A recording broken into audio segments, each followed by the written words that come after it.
phenomenal, empowered speaker, none other than Dr. Jennifer is in the house. Open your mic, give her a hand clap. Hey, great show. Thank you so much. Thank you. Thank you so much. I appreciate it. And I appreciate all of our amazing speakers today. I mean, I love how Sherelle has put together a panel of just an eclectic group of individuals from, one, all over the world, but two, people in various roles in this industry, whether you are a family caregiver or, helping in finances or a counselor in therapy. I mean, all of this is needed for our family caregivers on this long and arduous journey for folks. And so I bring to you on more the clinical side of how you can incorporate some of the things that are kind of discussed in the industry, from different tools and techniques in your very own home. When you're caring for your loved one, the tools I'm going to talk about today, you can incorporate. So as they mentioned, my name is Dr. Jennifer Stelter. I am the owner of the Dementia Connection Institute, which I'm proud to say went international this year. We started local in the Midwest here in Illinois, and then we spread nationally in 2023, and then internationally in 2024. So very exciting. I am the creator of the Dementia Connection model, which was launched into the industry at the end of 2021 through a book that I wrote with Johns Hopkins University. So everything I'm going to talk about today is in this book here, The Busy Caregiver's Guide to Advanced Alzheimer's Disease.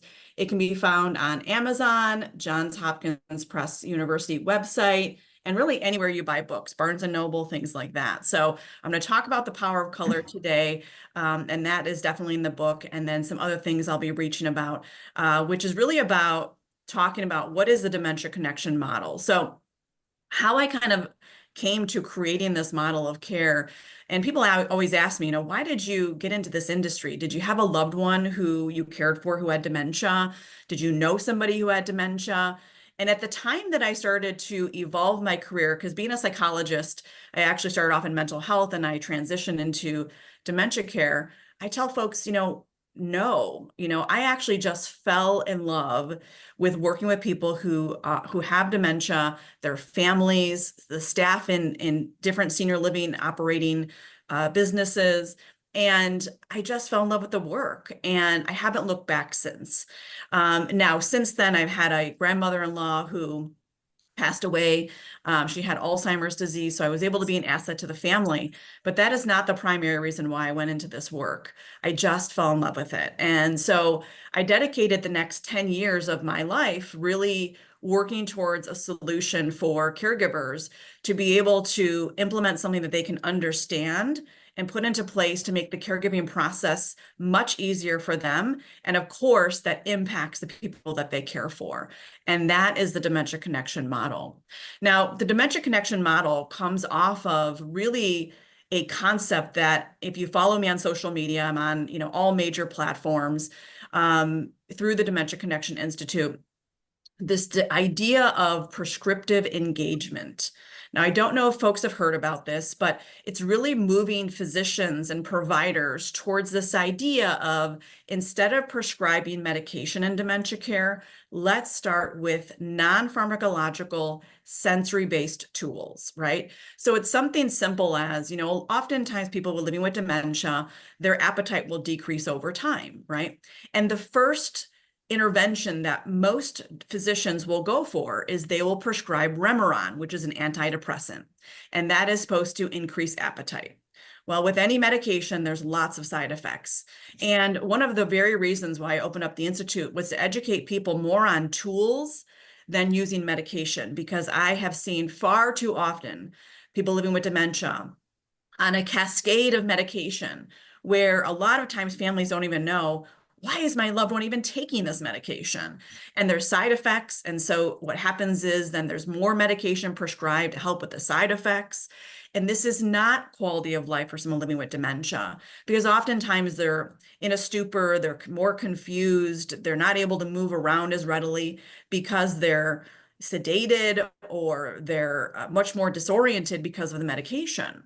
And so I opened up the Institute to really press upon the use of the Dementia Connection model in using tools in dementia care. So when I preach to physicians and to providers is, instead of prescribing Remeron for increasing appetite, there are other tools that can be used.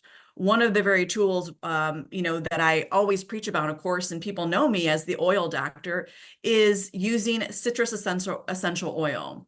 Citrus essential oil is very powerful when increasing, to increase appetite. So something as simple as like, let's see, get the color here. Use something as wild orange, right? Essential oil. It actually has been tested to increase appetite and improve mood. It actually increases the serotonin in our body. So I recommend providers, let's try citrus essential oil first before prescribing Remeron, right? Or oftentimes people living with dementia, they'll have challenges with being able to fall asleep or to stay asleep at night. And of course, a medication for that usually is some kind of hypnotic, whether that's Ambien or something like that, again, which lasting effects in the morning, which can lead to more falls and things like that. So, I preach to providers, right? Let's try lavender essential oil, right? Which has been known to drive folks into a deeper REM sleep, and give them a more restful sleep. So that way in the morning, they actually have more physical balance. So everything I'm telling you today is empirically validated and that I've used in my own work with my own patients. And I've seen success after success. So let's put aside the medication and let's prescribe engaging tools that can really help to move them along in this journey in a more healthful way, and give tools in the hands of the caregivers that they can use and see success every day. And so with that said, I'm going to talk about the power of color. So we can prescribe different colors in the environment to be able to utilize and emphasize what that person needs in the moment. So I want to start with a few colors. And again, all of this is in the book that I just showed to you. And the first color I'm going to talk about is red. So red actually has been a color tested by the University of Boston, and they used red in dining. And what they found was when red colors were used for the plateware. So I'm going to show you some examples here. So red color plateware is actually been shown to increase appetite. Now, I did a trial on this myself. It was a 3-month focus group in an assisted living memory care facility.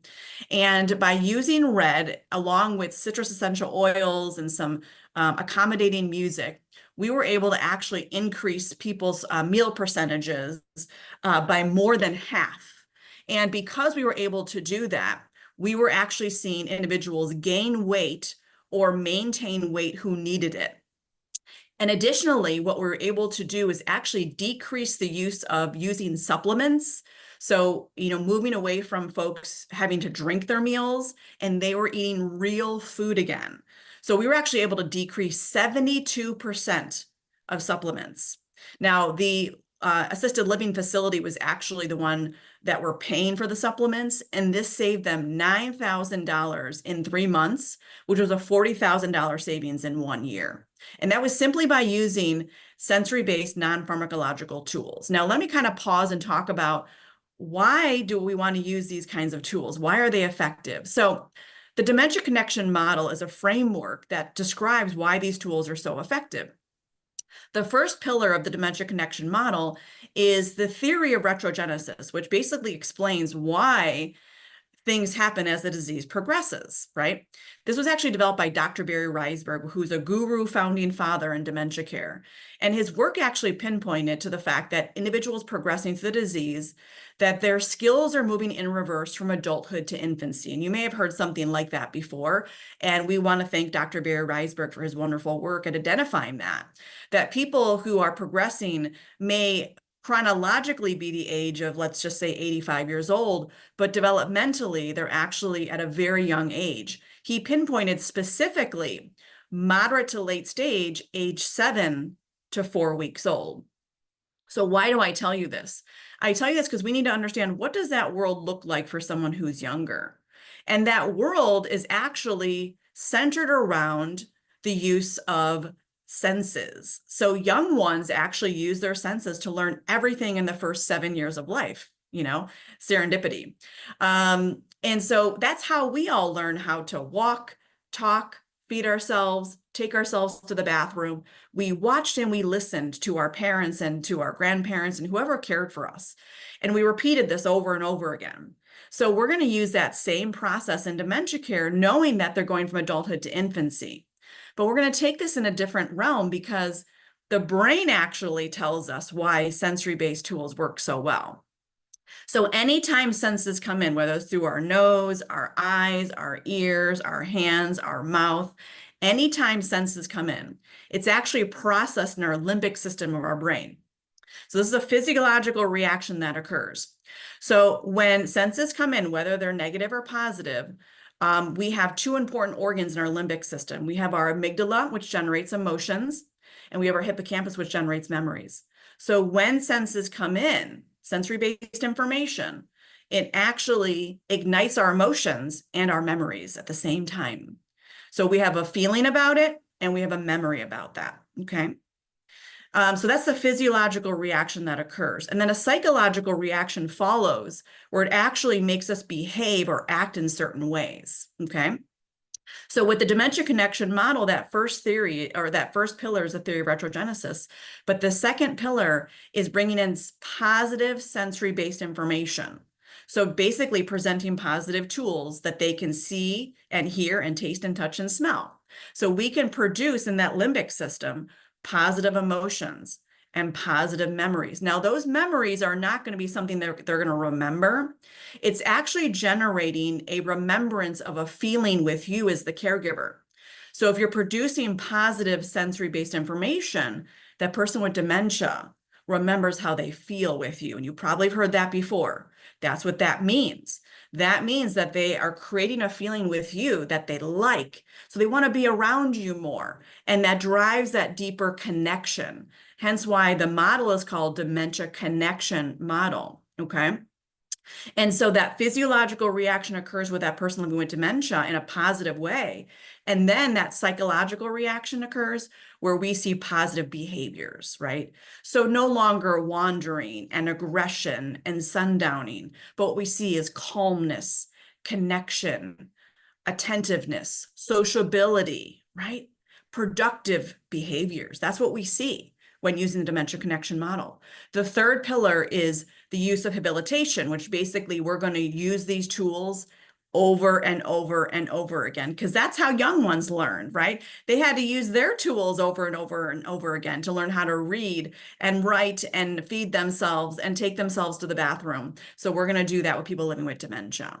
So the power of color is bringing in that positive stimuli to ignite that limbic system, create positive emotions, a connection with you, and positive behaviors. So again, going back to the use of red, right? Person's appetite is decreasing. We're going to use that red plate to increase appetite, okay? That is going to be a more productive type of behavior to keep them nourished, right? Another powerful color, yellow. Yellow sustains attention. So maybe your loved one doesn't have an appetite issue, but maybe they have challenges staying attentive to things, whether that is eating or whether that's to focus on something. Whatever tools you're using, get them in yellow because that sustains attention. Now, the funny part is that we all are influenced by sensory-based information, right? Think about food, okay, for a second here. What is the most famous fast food restaurant out there in these colors? McDonald's, absolutely, right? $1 billion advertising right here because all of our limbic systems get activated. And then we want to drive it and we see that yellow and red sign and we want to get a Big Mac, right? So we're all influenced whether we like it or not. The difference is that you and I can decide what we want to pay attention to. People living with dementia have difficulty in decision-making and problem solving. So they're just influenced. So we want to make sure it's positive at all times. Other great colors. Pink actually reduces aggression. So if you do have a loved one who is highly aggressive or has sundowning challenges, you can wear pink. Put pink in the environment, right? Maybe have them wear pink, right? Can really help with reducing aggression. Other great colors, blue, very calming. So I recommend if you have any kind of calming room or their bedroom, painting the walls blue, like a light blue, or even in your bathroom area. You know, I know sometimes taking care of their ADLs, like showering and helping bathing and grooming, can be challenging. You know, paint that bathroom light blue, can be very calming as well. Now, I would say the most powerful color that you can use is lime green. Okay. Lime green was actually tested as the longest color that we can all see, and specifically in dementia care, to reduce aggression, reduce falls, reduce sundowning. Okay. So you can have spatters of green in the environment, how it's decorated, using tools that are green, again, dressing in green. I've actually worked with a number of organizations throughout the United States, encouraging them to change the typical nurse white uniform and CNA or certified nursing assistant white uniform to lime green. And we were able to replicate the results of reducing falls, reducing sundowning behaviors. So lime green, a very powerful color. And you'll notice if you go to a lot of now like assisted living communities, they have spatters of green everywhere. So they're picking up on the wonderful use of the dementia connection model. Now, some colors you want to stay away from. White. White is very blurry. Okay, it almost looks like ghosts, right? And so we don't want to scare people living with dementia, because that's a negative stimuli. That's going to produce negative feelings, a memory with you, and negative behaviors, right? We also want to avoid black below the knees. When people living with dementia look down, and if carpet or if any kind of pattern on the ground has black in it, they kind of see it as a hole. They can't comprehend that it's a flat surface and that it's not a hole. So what we see often is people with dementia, they'll walk around those black spots, or they'll try to walk over them, and that leads to falls. Or they'll shuffle more because they're afraid. We want to reduce the shuffling so they pick up their feet and physically move as much as possible, okay? Purple, although a great color, and of course a signature color for dementia, oftentimes it's the most that's collected or hoarded, because purple is a sign of royalty. So not that you can't use purple, but if you don't want something missing or taken, don't buy it in purple, okay? Because people with dementia, they love to collect things in purple, okay? So those are just some helpful tips and tricks on the wonderful use of color, right? And again, you can read more in my book, The Busy Caregiver's Guide to Advanced Alzheimer's Disease. Pick it up on Amazon Prime, right? You can get it shipped to your house the next day. You can go to Barnes & Noble or wherever you buy books. It will typically be there. I am just so grateful to be here today. Check out my website, dementiaconnectioninstitute.org. It's in the chat, but I'll put it in there again. We provide education, training, consultation, and support to anyone who touches someone with dementia. So it's not open to just people who are healthcare providers or organizations in senior living. It's open to family caregivers. It's open to businesses who want to become dementia friendly. I have a signature Dementia Connection Specialist Certification Program where anybody can become certified in the Dementia Connection model, but there's also a Train the Trainer program for healthcare professionals who want to go out and spread the word in dementia training and be able to train people on the Dementia Connection model. But check us out, lots of events going on here. I'm traveling, just traveled to Indiana and Oregon, and I'll be traveling to North Carolina for another conference here this month. Hopefully more quieter times in December, and hopefully for you as well. But check out my socials, because I'm also posting a lot about how to help during the holidays, you know, kind of do's and don'ts during the holiday process to make your caregiving process much easier. And of course, have to have that person living with dementia have the best holiday season ever. So check that out. Lots of blogs and things like that that you can look at. So thank you so much for having me here today. I hope you'll check out the website, dementiaconnectioninstitute.org. So thank you again.